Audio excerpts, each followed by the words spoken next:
জুম্মার নামাজের আগে ফজরের নামাজের পরে প্রতিটা ফেরেশতারা প্রতিটা মসজিদে মহল্লায় মহল্লায় মসজিদের প্রতিটা আনাচে কানাচে লিপ্ত হয়ে যায়, মসজিদের গেটের সামনে দাঁড়িয়ে যায়।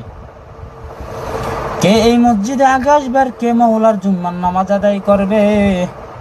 ওই ফেরেশতারা যারা জুম্মার নামাজ আদায় করলো, ওই ফেরেশতারা তাদের জন্য মৌলার কাছে আলাদা একটা ডায়েরি করে, আলাদা একটা ডায়েরিতে ওই জুম্মার নামাজ যারা পড়ে তাদের নাম লেখা হয়।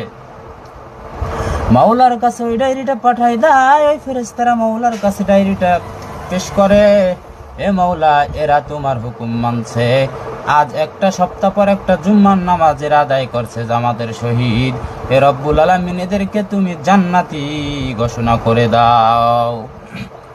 কি করব ভাই, বর্তমান যুবক, নামাজ তো পড়ি না, ওয়াক্তের নামাজ তো পড়ি না, একটা সপ্তাহ পর একটা জুম্মার নামাজ আসে তাও পড়ি না।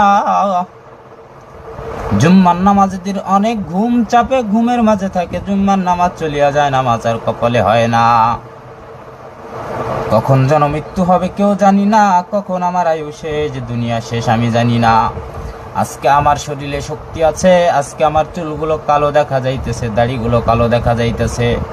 এমন একটা দিন আসবে আমার শক্তি থাকবে না, আমার চামড়াগুলো টান টান রইছে, ওই দিন ওই চামড়াগুলাও মরচিকা ধরে যাবে, গুচাইয়া যাইবে, আমি চাইলেও কিছু করতে পারবো না।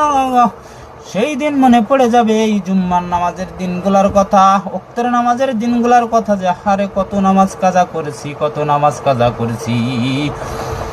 মাওলা না জানি এই নামাজের হিসাব দিতে পারবো কিনা। আজকে দাড়িগুলা পাকে নাই, এখন শরীরে শক্তি আছে, কত কিছু করি, যৌবনের কত পাওয়ার দেখাইয়া চলি। একটা দিন আসবে এই চুলগুলা সাদা হইয়া যাইবে, দাড়িগুলা সাদা হইয়া যাইবে, হাত পা গুলা গুছাই আসবে, কিচ্ছু করতে পারবো না, অন্যের সাহায্য নিয়া করতে হবে। সেই দিন মনে পড়ে যাবে, সেই দিনগুলার কথা মনে করিয়া আমার যুবক ভাই, তোর হাতে ধরি পায়ে ধরি, আর নামাজ কাজা করিস না, আর নামাজ কাজা করিস না, মাওলার হুকুম মানিয়া চল, নাফরমানি আর করিস না।